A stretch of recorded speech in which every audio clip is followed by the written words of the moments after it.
People TV news bulletin ముందుగా headlines చూద్దాం. Gulf కార్మికుల సమస్యలపై స్పందించి జీవో జారీ చేసిన తెలంగాణ ముఖ్యమంత్రి రేవంత్ రెడ్డి.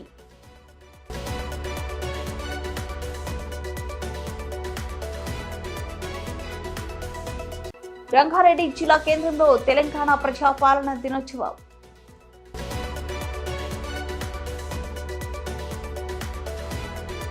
ఎంఆర్ఓ కార్యాలయం ఎదుట మోకాలపై నిరసన తెలిపిన సిపిఐ ఎంఏ లిబరేషన్ పార్టీ.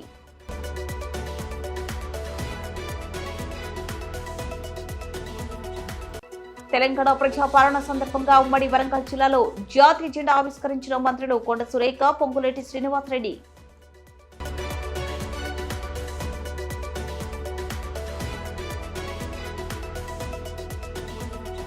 ముఖ్యమంత్రి రేవంత్ రెడ్డి చేతుల మీదుగా రాజీవ్ గాంధీ విగ్రహావిష్కరణ.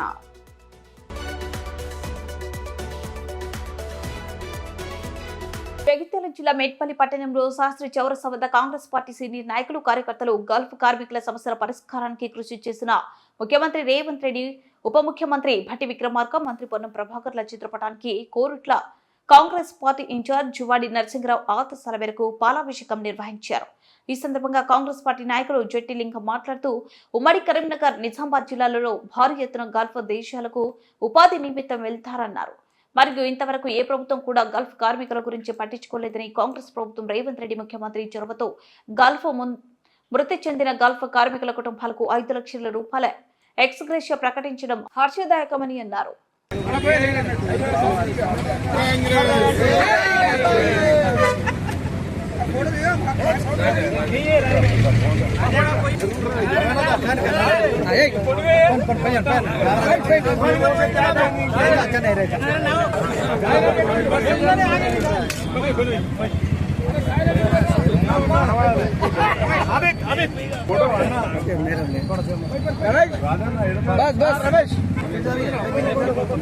చూడు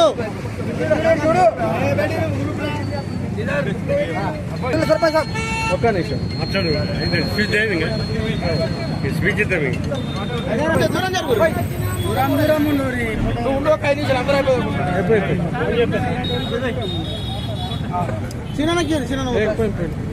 రమ్మని రాజు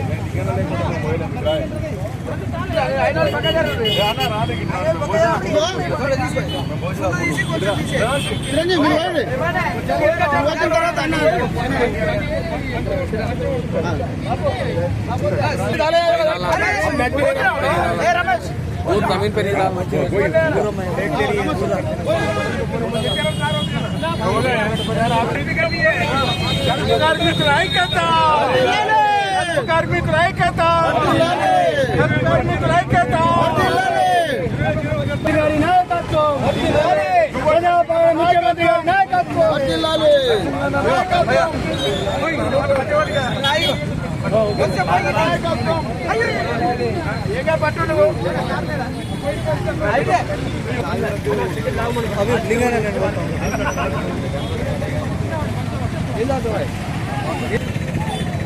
ప్రజాపాలన ముఖ్యమంత్రి గారి నాయకత్వం, ప్రజాపాలన ముఖ్యమంత్రి గారి నాయకత్వం.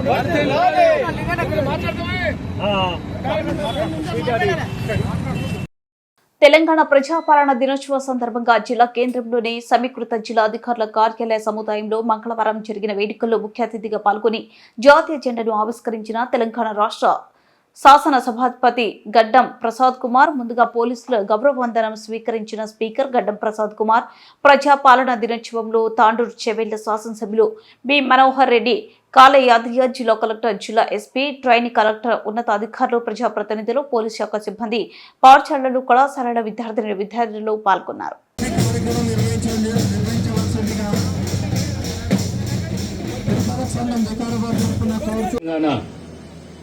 ప్రజాపాలన దినోత్సవం జరుపుకుంటున్న శుభ సందర్భంగా రాచరిక వ్యవస్థ నుండి ప్రజాస్వామ్య వ్యవస్థ అభివృద్ధికి నాంది పలికిన అమరులైన తెలంగాణ సాయుధ రైతాంగ పోరాట యోధులకు మరియు స్వాతంత్ర సమరయోధులందరికీ నా నివాళులు.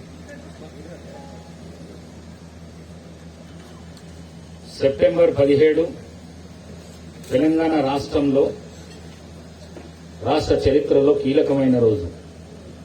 తెలంగాణ ప్రాంతం భారతదేశంలో విలీనమై నేటికి 76 సంవత్సరాలు పూర్తి చేసుకుని 77వ సంవత్సరంలోకి అడుగుడుతున్న శుభ సందర్భంగా హాజరైన గౌరవ ప్రజాప్రతినిధులకు మరి నాతో పాటు శాసనసభలో ఎమ్మెల్యేలుగా ఉన్న తాండూరు శాసనసభ్యులు గౌరవ మనోహర్ రెడ్డి గారు, మరి అదేవిధంగా చేవెళ్ల శాసనసభ్యులు గౌరవ కాళే యాదయ్య గారు, వారితో పాటు ప్రజాప్రతినిధులు, జిల్లా న్యాయమూర్తులు, అధికారులు, జిల్లా కలెక్టర్ గారు, జిల్లా ఎస్పీ గారు, అనధికారులు, పాత్రికేయులు, ఉద్యమకారులు, జిల్లా కళాకారులు, కార్మిక కర్షక విద్యార్థులకు, జిల్లా ప్రజలందరికీ ఈ సందర్భంగా నా యొక్క శుభాకాంక్షలు.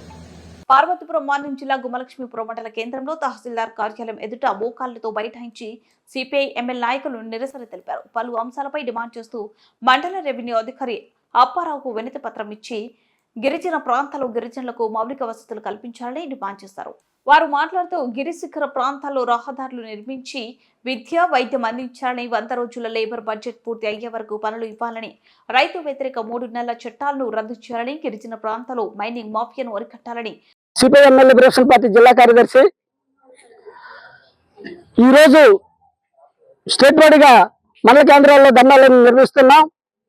ఈరోజు చూస్తే పప్పు, ఉప్పు, నూనె ధరలు ఆకాశాన్ని అంటుతున్నాయి. అలాగే గిరిజన ప్రాంతాల్లో మన పాలకులు ఎన్నో మార్పులు వచ్చాయని చెప్తూ ఉన్నారు. కానీ ఈ రోజు కూడా గతంలో మేము చేసినటువంటి పాదయాత్రలో భాగంగా ఎగ్జాంపుల్ కొన్ని గ్రామాలు చెప్తాం. వనకాబడి, జోగపురం ఇటువంటి గ్రామాలు ఉన్నాయి. నేటి బ్రిటిష్ వారి పాలన నుంచి ఉన్నటువంటి స్థాయిలో వాళ్ళు ఉన్నారు. ఆ గ్రామాలకు రోడ్డు సౌకర్యం లేదు. ఈ కుటుంబం నియోజకవర్గానికి సంబంధించి గుణతీలేస్ ఒకటి, గుణతీలేస్కి రోడ్డు సౌకర్యాలు లేవు, విద్య లేదు, వైద్యం లేదు, త్రాగునీరు లేదు. ఆ గ్రామాలకి అంగన్వాడీ బిల్డింగ్లు కానీ స్కూల్ బిల్డింగ్లు కూడా లేవు. ఈ పాలకుల కోట నేను ప్రశ్నిస్తా ఉన్నాను. ఈ రోజు మారిందన్నావు, ఎక్కడ మారిందిరా? మారడానికి కారణాలు ఏమి అని చెప్పి నేను ఈ పాలకులకు ప్రశ్నిస్తా ఉన్నాను. ఎవరు అధికారంలోకి వచ్చినా వాళ్ళ సలహాల కోసం వాళ్ళు ఏవో మాయమాటలు చెప్పి అమాయకమైనటువంటి గిరిజన ఆదివాసులను మోసం చేస్తూ ఓట్లు తండుకొని వెళ్తుంటారు తప్ప గిరిజనులకు న్యాయం జరగలేదు. అలాగే ఈ గ్రామాల్లో ఉన్నటువంటి ఈ కుటుంబం నియోజకవర్గం ఉన్నటువంటి కొన్ని సమస్యలు ఏవైతే ఉన్నాయో ఈ రోజు కొత్త మార్పులు మోడీ గారు తీసుకొచ్చారు. మహాత్మా గాంధీ జాతీయ ఉపాధి హామీ పథకం అనేది ఆ రోజు కమ్యూనిస్టులు అందరూ ప్రాణత్యాగాలు చేసి సాధించుకున్నటువంటి మహాత్మా గాంధీ జాతీయ ఉపాధి హామీ పథకాన్ని ఈ రోజు ఈ కేంద్ర ప్రభుత్వం దానికి వస్తాసు పలుకుతున్నటువంటి ఈ రాష్ట్ర ప్రభుత్వం ఈ ఎన్డీఏ 3 కూటమిలు కూడా సర్వనాశనం చేసి అందులో ఉన్నటువంటి కొన్ని మార్పులు తీసుకొచ్చి అంచెంచెలుగా తుంచేయడానికి, ఎత్తివేయడానికి ప్రయత్నాలు చేస్తా ఉన్నారు.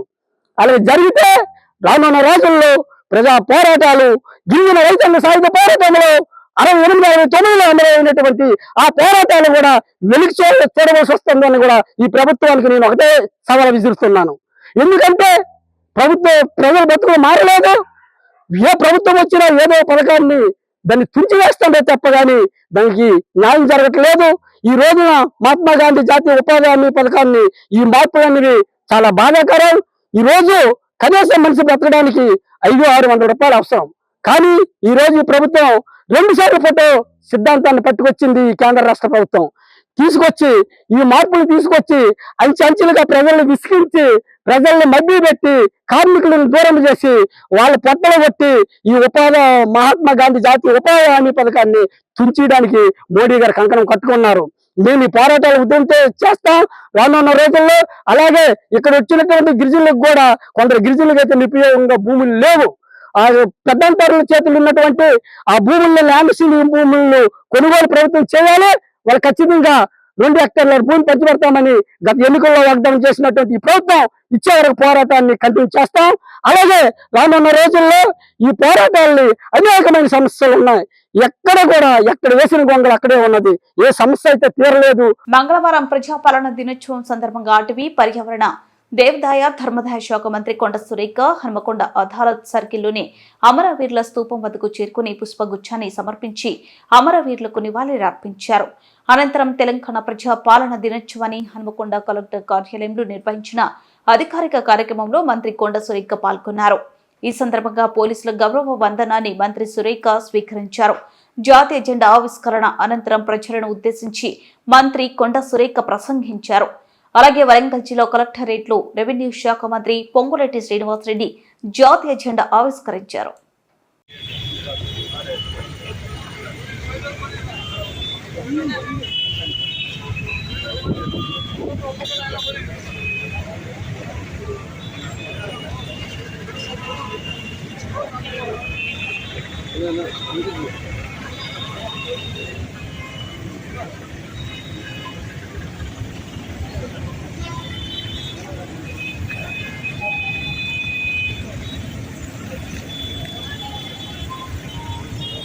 తెలంగాణ అమరవీరులకు జోహార్ తెలంగాణ అమరవీరులకు జోహార్ తెలంగాణ అమరవీరులకు జోహార్ అమరవీరుల ఆశయాలను కొనసాగిస్తాం జై తెలంగాణ జై తెలంగాణ.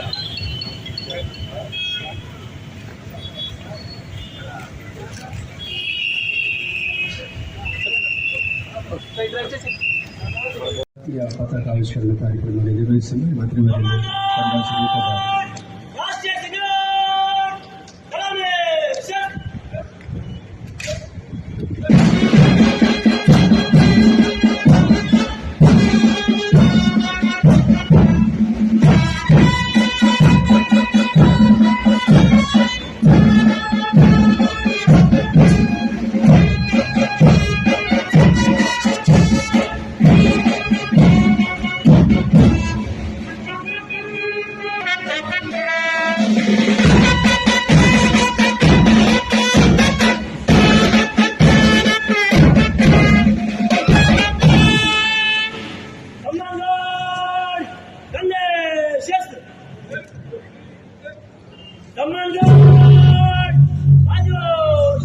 తెలంగాణ భవిష్యత్ రాష్ట్రంగా మాత్రమే కాదు, స్వచ్ఛమైన రాష్ట్రంగానూ ఉండాలి. ఆర్థిక, సాంస్కృతిక, పర్యావరణ పునర్జీవనం జరగాలి. ఒకప్పుడు లేక్ సిటీగా పేరొందిన హైదరాబాద్ ఈరోజు ఫ్లడ్ సిటీగా దిగజారిపోవడానికి గత 10 ఏళ్ల పాలకుల పాపాలే కారణం.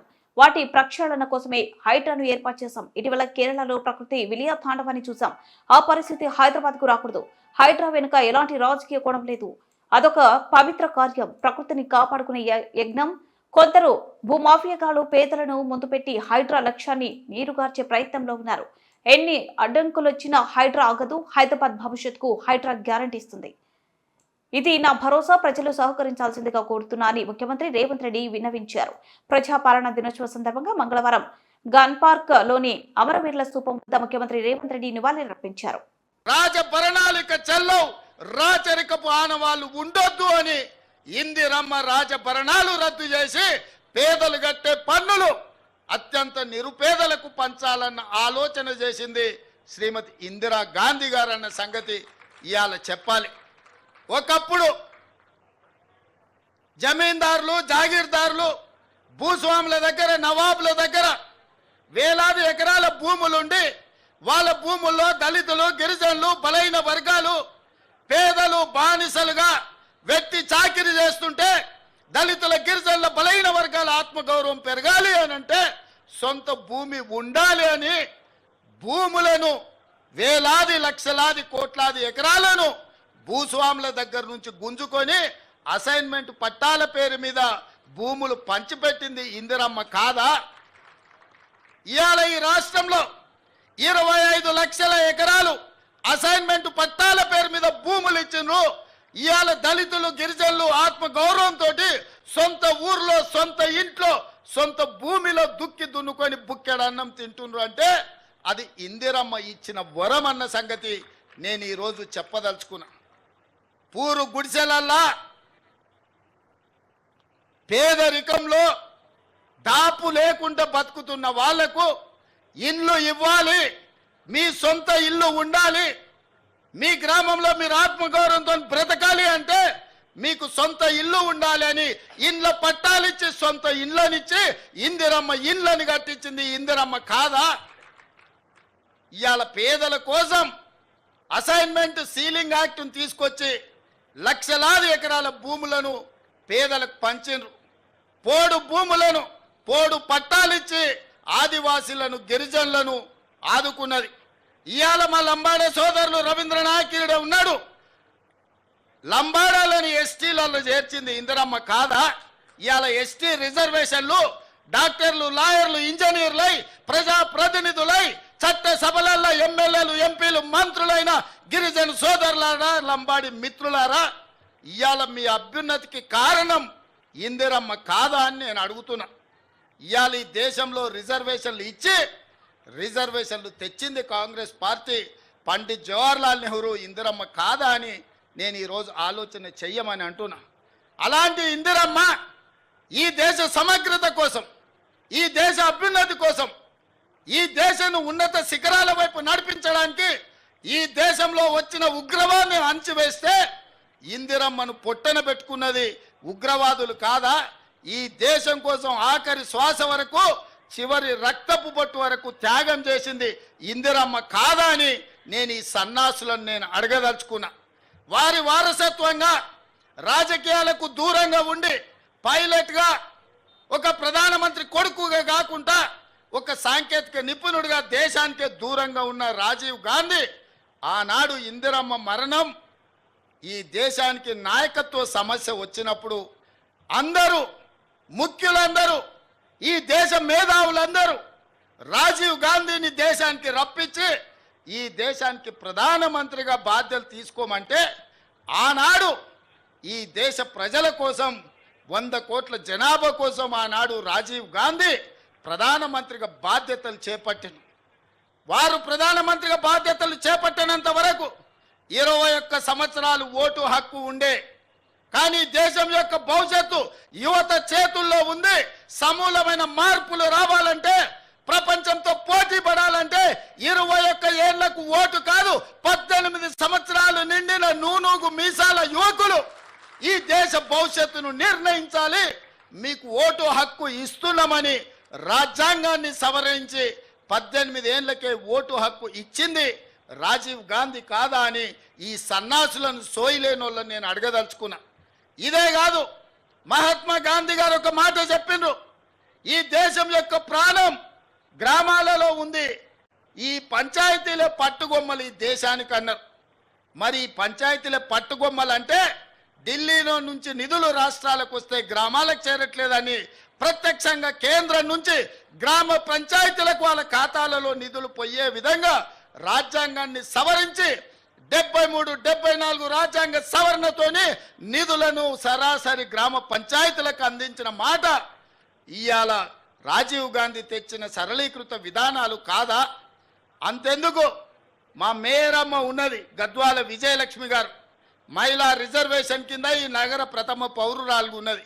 మా శ్రీలత డిప్యూటీ మేయర్గా ఉన్నది. అక్కడ మా సోదరిమణులు కార్పొరేటర్లు ఉన్నారు అక్కడ చాలామంది. ఎట్లయినరు తల్లి మీరు అందరూ? మహిళా రిజర్వేషన్ లేకపోతే మా వాళ్ళు మీకు ఇచ్చటోళ్ళా? మీకు ఈ కుర్చీలు దక్కేవా? ఈ నగరానికి ప్రథమ పౌరురాలుగా గద్వాల విజయలక్ష్మి అయి ఉండేదా?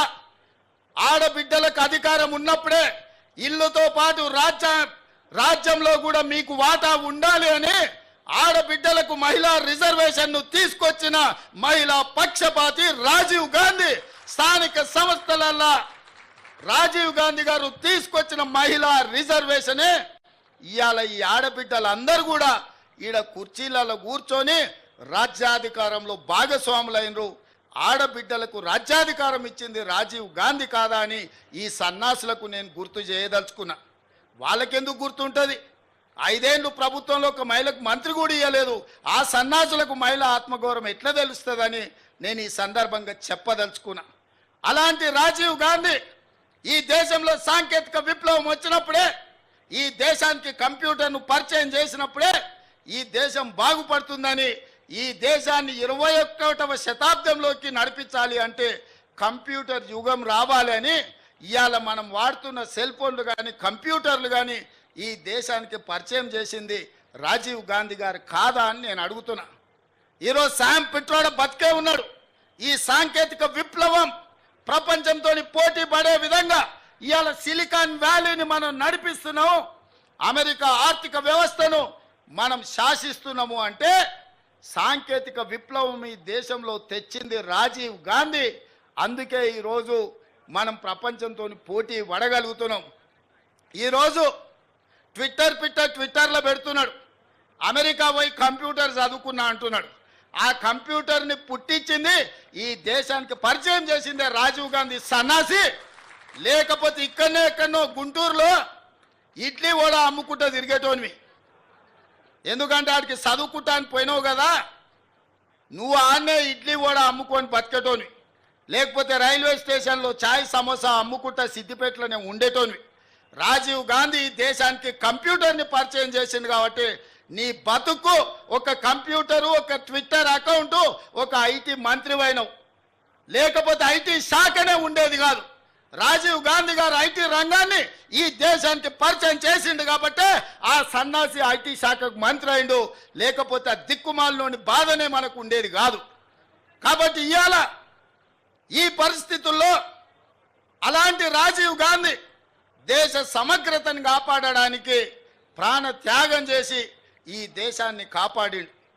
అంత గొప్ప వ్యక్తి విగ్రహాన్ని ఈరోజు సచివాలయం ముందల ట్యాంక్ బండ్ మీద పెడితే రాజీవ్ గాంధీ విగ్రహం ఎందుకు పెడతారని అడుగుతారా? ఎంత బలుపు మాటలు కార్యకర్తలారా, ఒకసారి ఆలోచన చేయండి. అధికారం పోయినా మదము దిగలేదు. గాంధీ కుటుంబాన్ని కుటుంబ పాలన అంటున్నారు. ఆ సన్నాసులకు చెప్పండి, రాజీవ్ గాంధీ గారు ప్రధానమంత్రిగా చనిపోయిన తర్వాత దాదాపుగా 15-20 ఏళ్ళు కాంగ్రెస్ అధికారంలో ఉంది. సోనియా గాంధీ గారు ఏ పదవి తీసుకోలే, కేంద్ర మంత్రి పదవి తీసుకోలే, ప్రధానమంత్రి పదవి తీసుకోలే. 2004 నుంచి 2014 10 సంవత్సరాలు బలమైన యూపీఏ ప్రభుత్వం ఉన్న సోనియా గాంధీ గారు, రాహుల్ గాంధీ గారు ఏ పదవులు తీసుకోలే. కేంద్ర మంత్రి పదవి కానీ ప్రధానమంత్రి పదవి కానీ తీసుకోలే. ఆనాడు రాజీవ్ గాంధీ గారు చనిపోయినాక దాదాపుగా 3 దశాబ్దాలుగా పైగా కాంగ్రెస్ పార్టీలో గాంధీ కుటుంబం ప్రధానమంత్రి, కేంద్ర మంత్రి పదవి తీసుకోలేదు. పదవి త్యాగం అంటే వాళ్ళని చూడాలి, ప్రాణ త్యాగం అంటే వాళ్ళని చూడాలి, స్వతంత్ర పోరాటం అంటే ఆ కుటుంబాన్ని చూడాలి. మోతీలాల్ నెహ్రూ, పండిత్ జవహర్లాల్ నెహ్రూ స్వతంత్రం కోసం పోరాటం చేసి ఈ దేశానికి స్వతంత్రం తెచ్చినోళ్ళు. శ్రీమతి ఇందిరాగాంధీ, శ్రీ రాజీవ్ గాంధీ ఈ దేశం కోసం ప్రాణాలు త్యాగం చేసి దళిత, గిరిజన, ఆదివాసీలను ఆదుకున్న జాతి. సోనియా గాంధీ, రాహుల్ గాంధీ పదవి త్యాగం చేసి మన్మోహన్ సింగ్, పివి నరసింహారావు లాంటి మేధావులను ఈ దేశానికి ప్రధానమంత్రులుగా పరిచయం చేసింది. తెలంగాణ బిడ్డను ఈ దేశానికి ప్రధానమంత్రిని చేసింది శ్రీమతి సోనియా గాంధీ కాదా? ఇవాళ మనం గొప్పగా చెప్పుకుంటున్నాం, మన తెలంగాణ బిడ్డ, మన వంగర బిడ్డ ఈ దేశానికి ప్రధానమంత్రి అయిన. ఎట్లయినా శ్రీమతి సోనియా గాంధీ గారు ఆనాడు పివి నరసింహారావు గారిని ఈ దేశానికి ప్రధానమంత్రిగా చేయలేదా? మన్మోహన్ సింగ్ను ఆర్థిక మంత్రిగా చేయలేదా? ఈ దేశానికి ప్రధానమంత్రిగా చేయలేదా? పదవీ త్యాగం అంటే సోనియా గాంధీ గారిది, రాహుల్ గాంధీ గారిది. మరి ఈ సన్నాసులదేందయ్యా? అయ్యి ఉండంగానే అయ్యో ముఖ్యమంత్రి, కొడుకు ఐటీ మంత్రి. బిడ్డ ముగించే ముందు హెడ్లైన్స్ మరోసారి. గల్ఫ్ కార్మికుల సమస్యలపై స్పందించి జీవో జారీ చేసిన తెలంగాణ ముఖ్యమంత్రి రేవంత్ రెడ్డి.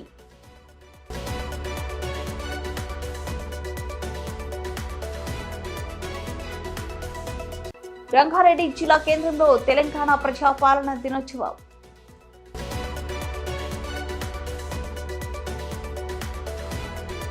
ఎంఆర్ఓ కార్యాలయం ఎదుట మోకాలపై నిరసన తెలిపిన సిపిఐ ఎంఏ లిబరేషన్ పార్టీ.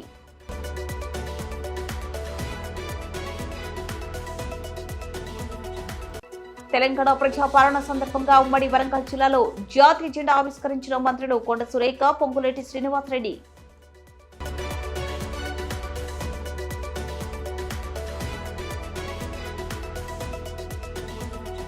ముఖ్యమంత్రి రేవంత్ రెడ్డి చేతుల మీదుగా రాజీవ్ గాంధీ విగ్రహావిష్కరణ.